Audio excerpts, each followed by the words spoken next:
last lap, and I was able to cross the line, taking maximum points from the final and win the championship.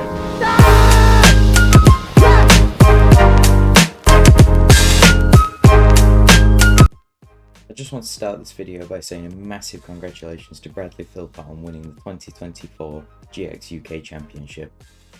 You're joining me exactly 7 days before round 6 at Ellough Park. Going back to round 4 at Landau, I met some amazing people down at AB Graphics in Sheffield. They agreed to sponsor me, and they specialise in graphics. Everyone in the GX-UK paddock was starting to get bored of the green Tony karts. There was quite a few by now, so I decided that it was time for a makeover, and AB Graphics definitely did their part. They turned this amazing kart built by Brad into what I like to call the Tom kart. So in the background you'll see that I'm taking my car apart. Now the reason I'm doing this is I had exactly 7 days to get my car from Tony Kart Green to AB Graphics Blue. And now the conventional way of doing this would be getting it powder coated. However, powder coating takes time to cure, and time was definitely one of them things that I didn't have right now. My solution to this was I went to Halfords and I just picked a spray paint of choice. It was as close to the AB Graphics as I could physically get, and I set out spray painting my car. First the primer and then coats of paint. And in the end, I wouldn't say it looked too bad for a quick, rushed job.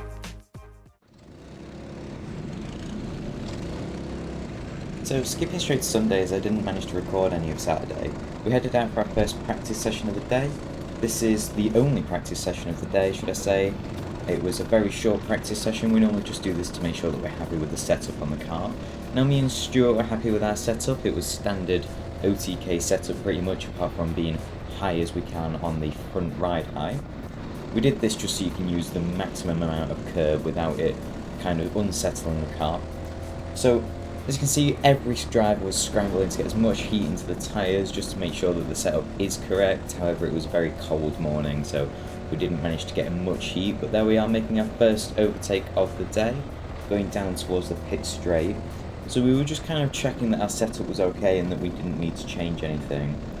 We were extremely happy, to be fair, apart from we completely misjudged our tyre pressures, so you can see we were really struggling to get heat into the tyres, which is kind of causing us to slide, but we knew that the setup was okay and tyre pressures could be changed for the race. So you can see they're coming into the end of the session. We're putting our hands up for the yellow flag, and we are coming into the pits. So there is a little yellow kind of square that you have to pass, and you have to go in the centre of it, so I was going nice and slow with my new livery that was put on the kart by AB Graphics. I didn't want to damage anything. So straight into Heat 1, we were starting alongside of our good friend Ben White in the number 22 Tony kart. There's a lot of fast drivers around us. We've got Bradley Philpott and round winner Jacob Sharrock on the right hand side, and then we had Tim Kansas and Simon Fuller now on the left hand side. So coming out to the pits, you can see everyone's trying to get heat in the tyres. I won't lie, doing a lot of the kind of weaving doesn't do much for the tyres. Normally scrubbing them works a lot better. If you go and watch Bradley Philpott's videos, he teaches you all about that stuff and how it can vary on tyre warming and stuff. However, just that little edge, if someone else doesn't do it, then I suppose it's all worth it in the end. So you can see we're all trying to catch up to the grid. We're kind of dropping behind a bit. So catching up behind Simon, and you'll probably see the staff in a minute telling us all to slow down. So catching up to the rear end of 42 Simon, we were trying to get now into the pack, and I was trying to urge Simon to get a bit closer to the pack. We just didn't want them driving away and causing us to end up restarting the grid.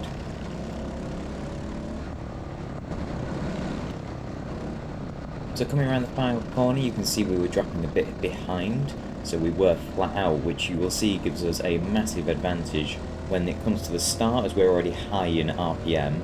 However, they did decide to do a go around, so we tried to go around the number 42 of Simon. However, Simon and Tim have a slight tap, allowing Tom Sully to get by on the right. So we went to the outside, however there was a little crash on the outside which also allowed number 24 of Oscar to get around us as well. So we were trying to go and just stay as close as we could to the pack and get that slipstream. Oscar and Simon having a bit of a little dance there. So Ben comes around the outside and Oscar pushing Simon off, it looked like, but that could just be a little incident. So behind now Ben, Simon is behind us. We're trying to just stay with Ben. We had a little chat before the race and just said we obviously want to be respectful and clean and we just want to get as far as we can but without working with each other. So obviously we are just trying to stay with the pack. You can see Bradley Philpott ahead of us trying to make up positions near Tom Purchase. And you'll see on Bradley video that he didn't want to go anywhere near that metal bumper of Tom Purchase. Now everyone says this because of the bumper bolts, they can put holes in your front bumper. However, my bumper bolts have captive nuts on them which are little domed nuts, so that shouldn't happen. But there you can see Tom Purchase spins out in front of us, causing us to go into the back of Ben, and I felt so bad because he got pushed so wide and we kind of managed to maintain a bit of speed. However, we did manage to drop a lot of positions in that corner, so you can see the likes of Glenn Freeman, Danny Patrick and Max getting past us as well. So we're now behind the car number 77. We're just trying to now do a recovery drive and Tyler down the inside. So that's number 26 Tyler. He's a novice and he's done quite well. However, he did have some engine problems during the day, so I'm glad he managed to stay out with us. So we were trying to just get back and get as many positions as we could now. So now we're chasing down Tyler and you can see we are just slightly dropping the pack. Now I couldn't figure out if that was my gearing or the restrictor that I have to have fitted because I weigh less than the other drivers. So Tyler makes a little mistake on the brakes but manages to stick it around the outside, but then rejoining the track he catches my bumper which gives us a big lunge into the next corner and we manage to take that position back now. Number 77 goes quite wide and he seems to be sliding around a lot. So we had a look down the inside and did we do it? Yeah, hard on the brakes and around the inside of number 77. So now our next victim is Glenn. He's driving off into the sunset as we are trying to catch up and regain as many positions as we could due to the crash that lost us all of the positions. So skipping a couple laps ahead now, you can see Glenn is no closer. I believe he's actually gotten further away. And due to us pushing so hard to try and catch up, we smash a curb which ends up knocking our chain off. And then all of the drivers going around us there as we come off track. So I actually found out after the race that my sprocket carrier had managed to come loose, causing the rear gear to be out of line with the front gear, which then in turn managed to knock the chain off. Start heat 2, quite comedically, we were sat watching Simon Fuller trying to figure out how to use a GoPro, and it just wasn't having it. He looked at me for help and I kind of just sat there and watched him as mine was working perfectly fine, and he didn't seem too happy with it. So that was definitely a way to lighten the mood before we managed to get out pits for our heat 2. So here we go, coming out of the pits now for our heat 2. We're starting with the exact same people around us. We've got Bradley Philpott and Jacob Sharrock, Tim Kansas, Simon Fuller and Ben White all around us. We seem to have just switched sides. I think in this one we were starting P10. You see everyone in front of us doing the weaving to get the heat into the tyres. So we were trying to stay a bit closer to the pack this time. However, it did work fine the first time having to accelerate. However, we definitely don't want to be told off for using that as an advantage. So staying with the pack now, the staff telling us to slow down and bunch up again. We get right up to the back of Simon Fuller to give us the best advantage we can off of the grid start. So coming around the final corner now, like I said, trying to stay as close to Simon as we can to give us the best advantage and the best chance of overtaking off of the line. Bastian Musica actually all the way up at the front. We set off, we try and just maintain our position and try and maintain some speed. staying behind Simon. We don't want to make any moves this early on in the race, and we switch over to Alex cam because this made me feel like an idiot. Coming down to this corner, we go extremely deep, just pretty much letting Alex around our insides, and switching back to our camera now, you'll see that he's fully ahead of us and now hunting down his next victim of Ben. He had a little look down the inside but did not go for the overtake, so we were trying to stay with Alex, as staying with Alex would be our best bet. But skipping ahead a couple of laps due to just being behind Alex, Tom Angier down our inside. That's Tom Angier from Mango Motorsports. Now I love racing with Tom Angier, he's super clean but unfortunately super quick. So we were trying to stay on the bumper of Mr. Angier as we wanted to kind of follow him through the pack. He just carved a gap in the air and we just stay with him. However, like I said, I wasn't sure if it was the restrictor or the gearing. We just couldn't catch up to him. And eventually you can see Tom Angier off in the distance. We'd now managed to catch up to the back of Tom Sully, and then Oscar making a heavy dive bomb on us. However, he did give us a little thumbs up there, which I did appreciate. There was some extremely good battles going on up ahead. It was good to sit and watch them, to be honest. To say we weren't doing much driving, this was probably my worst performance of the day, and it was a very action-packed heat, constantly dropping positions or overtaking people. So coming up to the back of Oscar. Now Oscar goes onto that curb and bottoms out, sparks fly in my face, and I told him that after the race. We're not sure what happened there. I believe he was running too low ride height. So following Oscar, we try and go down the inside. However, he switches, so we go around the inside of Matty Roberts, and we've got Tom Angier and Oscar fighting for their life in front of us, and Matty Roberts back down our inside. Now we're trying to hang on to that position, but he just gets past us. Now I definitely want to stick with Matty Roberts. If there's anyone to be on the bumper of it, it's definitely Matty Roberts.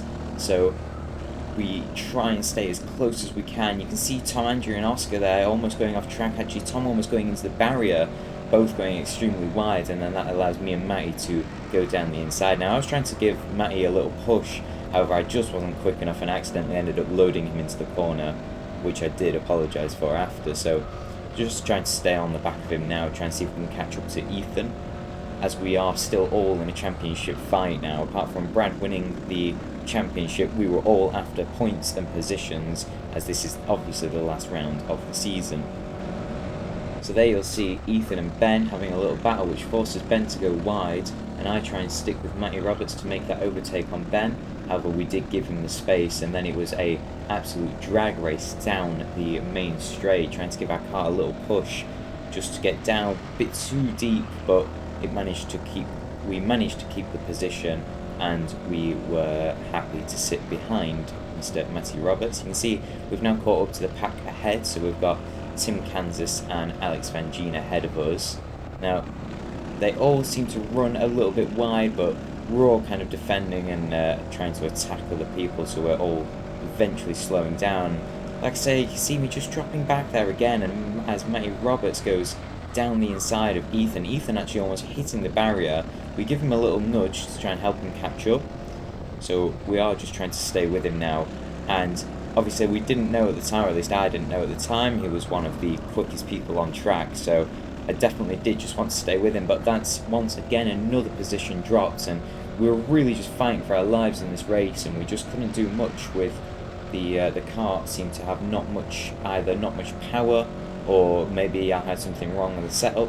This is still my first venture into outdoor karting, and especially owner karting, so there's all still a lot to learn, even though we've done it for a year. So now staying on the back of Ethan, we've got Matty in front of us still. We're all now in a train in the kind of mid-pack. We've got Tim Kansas in front of us, and obviously we are trying to just stay where we are, not lose any positions, and I wasn't so bothered about overtaking anyone. You can see Ethan defending there, and then Tom Angier down our inside, and we sit behind Tom Angier now. So Tom Angier has managed to make his position back, and we try our best to get that run down the straight, but due to that little overtake we didn't get the best of runs, but we still managed to maintain our position. So there you can see, I believe it was a bit of rubber that flew off one of our carts in front of us, just flying past us. We are still trying to stay with Tom Angie, and you can see there we get hit from behind, pushing Tom off the track, and I did immediately apologise to him, which I did feel quite bad for because he'd only just got that position back. So unfortunately I did decide to keep that position, but you'll see soon that Tom obviously just takes that position back. He's like, no thank you, I'll be taking that position back.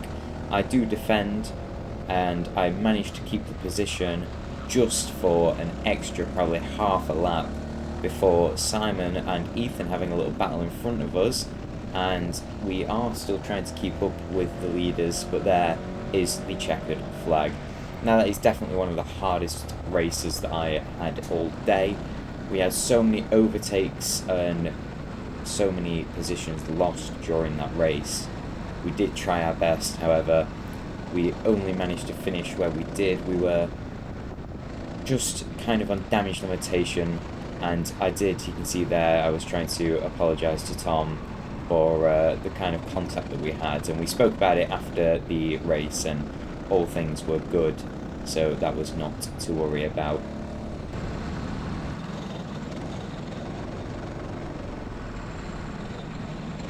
And there you can see we're pulling into the pits, and we are thankfully not being weighed.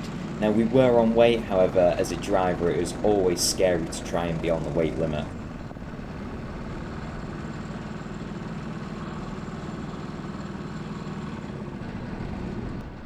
Here we go, heat 3. We are starting on pole position with Paul Handley next to us in the number 99 fluorescent rocket. I'm sure he called it something along those lines. It does look very nice. I was so not sure when he had the chassis powder coated. So here we go. You can see here I immediately go sideways, which put a massive shiver down my spine. I was very nervous after that, knowing that that might happen at the start of the race. Now I did have a couple of people come and ask me after what happened. Well, you're about to find out. You'll see that the same thing sort of happens right on the turn 1 of lap 1, and that allowed a couple of drivers to get around me, but you'll see all of that after the rolling lap. So here we go, we're in the final corner, approaching the acceleration line, and there it is. We go green, and we are now on a drag race to turn 1. Paul just gets ahead of us, and it happens. We go almost sideways, which allows Matty Roberts and Jacob Sharrock to just have a nice little drive past us. So we were now down into 4th position already after turn 1. So you can see Jacob Sharrock there trying to catch up with Matthew Roberts and Paul Handley, and you can see Paul has just dropped a position to Matty, so Matty is now on the provisional pole. We are now just trying to catch up with the front 3. We definitely could do with a podium finish, so we'll see what we can do in this race. You can see there they're just slowly getting away from us, but I knew they were going to be defending. But there's Tom Angier down our inside at the same place that he's done that overtake all weekend, and you'd think I'd come to expect it by now, but apparently not. So we were still following Tom, now coming back onto the racing line, and around turn 1 we go, just trying to maintain as much speed as we can. You can see the front pack are still battling. Paul Handley looks like he's losing the rear a bit, but Jacob Sharrock is still staying behind him, and you can see there Jacob Sharrock goes to the move and makes the move on Paul Handley. So we are now in 5th place, and Tom Angier is now all over Paul Handley, and we are just trying to catch up because we definitely want a podium finish if we can get one out of this race. You can see there we do catch up quite a bit because they're all starting to defend their high positions in this race, and you can see just by that one corner how much we gain because of them defending. So Tom all over Paul, he wants this move done because he knows his pace is better than Paul, and he just wants to get round him so he can continue catching up to the front 2. He definitely wants that podium, you can see it, and there you can see just how much time we do gain in the corners, but then all of a sudden how much time we lose on the straights. You can see Paul losing that rear end again, and Tom is all over him now, and we've managed to catch up as well, so we're now on the back of Tom.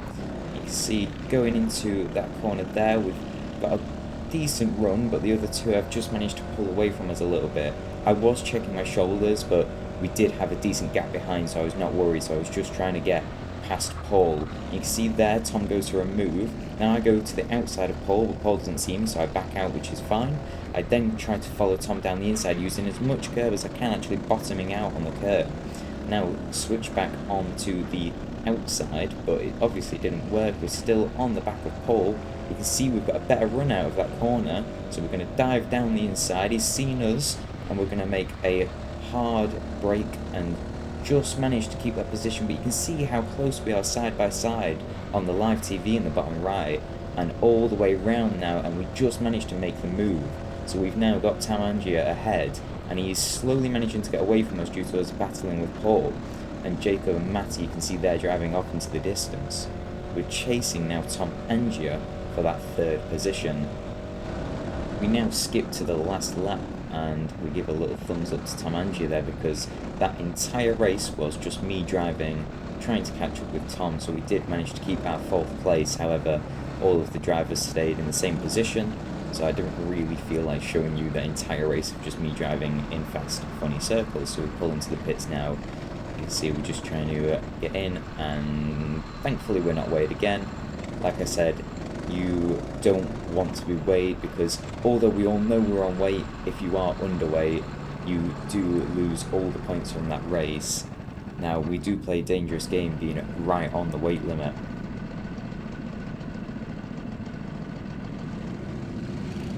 As you can see, Paul Handler very happy in front of us. As we come out of the pits now, we are straight sideways. You can tell just by how cold it was compared to the last couple of heats. Everyone was struggling for grip, and there's Tom Sully facing the wrong way, as you can clearly tell that the grip is pretty much not there. So you can see we're all trying to get a lot of heat into the tyres, because it really is important on this one that we do get as much heat on the rolling lap as we can. So around the final corner, we've got Alex Vangeen, Tim Kansas, Paul, Simon Fuller, and all very fast people surrounding us. Now going towards the line, we all accelerate and the lights go green. We're away and we try and just maintain our position. Paul slows down a little bit. There's a lot of build up in front of us. You can see George Massey's tyres burning there.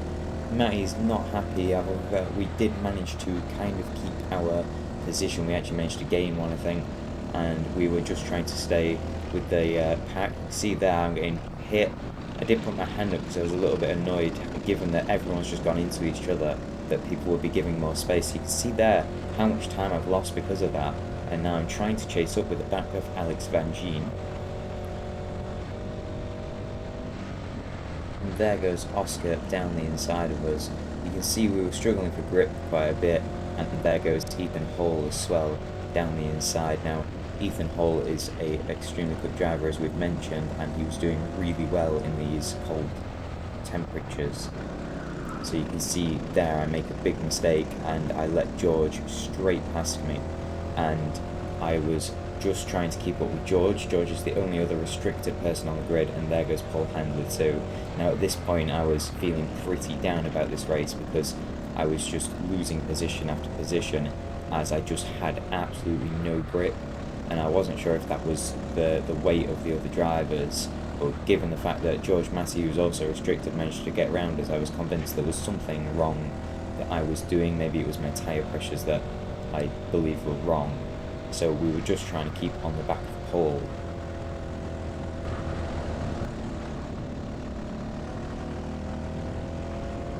See, we've got right up to the back of Paul. We're going to go way too hot into the corner. I'm not sure if I got a little bump from behind there as I put my hand up, as the number 82 Brad's car and Brad's friend Kyle goes past us. So we are defending now, and there also goes Glenn Freeman, who's also Brad's car and Brad's friend. These two were very quick. They were guests though, so they had to start at the back, unfortunately. So we were just trying to stay on the back of Glenn, as we knew Glenn was also quite quick. And there you can see just getting a little bit of nudging from behind, and we all kind of load up into the corner. So now chasing down Glenn, we try our hardest to stay on the back of Glenn Freeman. You can see there we're starting to get some heat into the tyres, the grip is starting to come about. Down the pit straight now, we are going defensive, however we aren't trying to lose too much time to Glenn, and there goes Max down the inside again. So we do squeeze him a little bit, but we give him plenty of room, and we are having a good battle with Max at this point. Now going with him all the way down the straight, he was indicating that we work together, however I had a much better run. He squeezes and squeezes, and it does just put us at a disadvantage, and we do lose the position to Max. He is a good driver and he does know how to defend very well, but also very respectfully.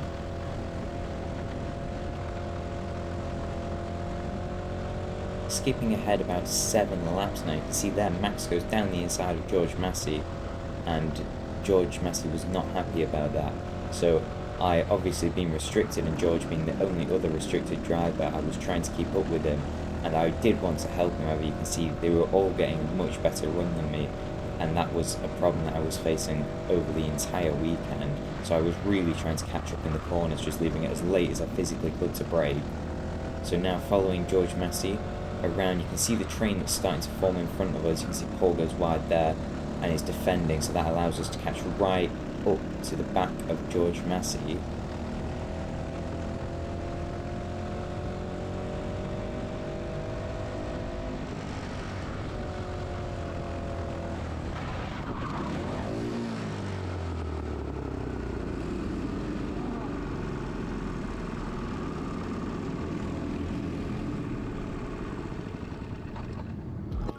There goes our final race of the year.